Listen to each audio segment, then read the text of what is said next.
From an article by David Hockney at the death of Lucian Freud. At the turn of the century, I had just arrived in London to stay for a few months. Lucian offered to sit for me if I would sit for him. I agreed, even though I knew he would not give me much time and would expect me to give him a lot. I would arrive every morning at 8:30 and leave at noon, my best time of day. We usually had a cup of tea first.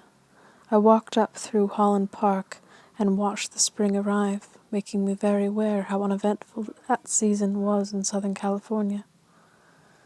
Lucian worked very slowly. I also knew he abandoned some portraits, and as I was going to sit a lot, I did not want that to happen, so I cooperated. He liked a particular jacket and a blue shirt. I always wore them. I was fascinated to see his methods. I told him I would like to smoke in that time. He agreed, but told me not to mention it to Kate Moss, who was his other subject at the time. I only met her with Lucian and enjoyed a cigarette with her outside the restaurant. She was lively, and I could see Lucian enjoyed her and her reputation. Everyone who met him was immediately fascinated. He was thin. He wore very well-tailored, well-worn clothes. His studio in Holland Park was at the top of the house, and he almost ran up the stairs. The light came from directly above, a glass roof that is never seen in the paintings but gives very good lighting on the face, shadows under the nose and chin, very little side lighting. He could control the amount of light through the louvres. He took a while to set things up. I sat in a low chair with a reachable ashtray on the floor. I always had a small sketchbook in my pocket. The one unusual thing was that he answered the phone if it rang. The phone wasn't in the studio, but he heard it. I didn't. It was the time just before his Tate's show, so I assumed he had to deal with that. It was unusual for him. Because he worked slowly, we could talk. I would look very intensely for a while. The eyes very piercing and I noticed rarely lowered. Then as he mixed the paint, he would talk. All subjects seemed to come up, but a lot was gossip about people we both knew. He could be very pithy and funny about them, very good put-downs that made me laugh.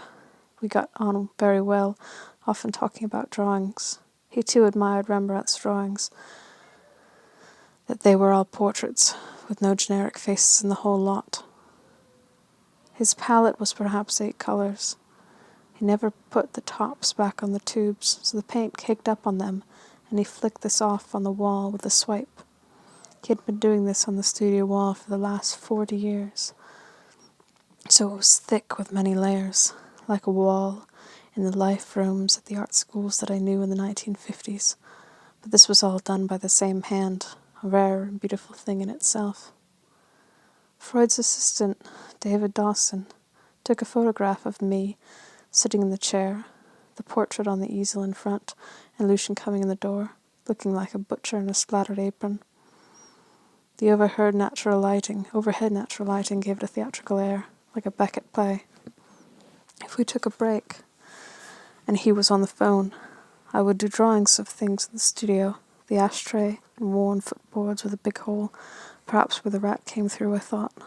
I liked the old-fashioned bohemia of it all, the plates with old beans on them from last night or even last week. It was like student days, very appealing after very clean New York lofts.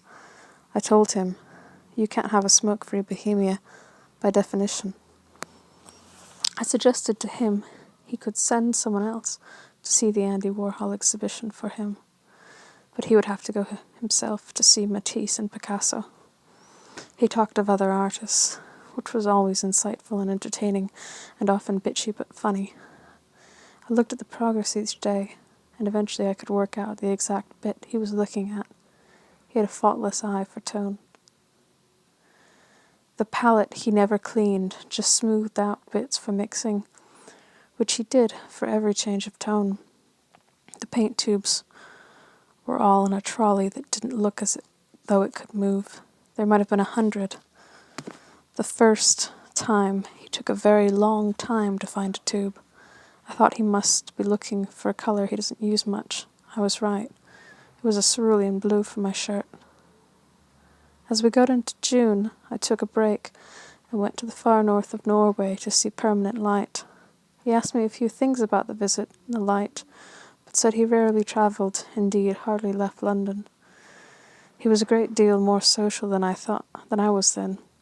He liked noisy restaurants, but with my poor hearing they were hard work, and the smoke-free atmosphere I found suffocating. He laughed at my smoking jokes. Sitting for Lucian was very memorable, an enjoyable experience, and he eventually sat for me for about 3 hours and fell asleep. He said that he would come on an afternoon, the time he usually sleeps. I got 1 or 2 things out of it, but I thought his portrait of me very good indeed. All the hours I sat were layered into it. He had always added, rarely taken anything away. It really shows. His paintings are remarkable works by a great artist.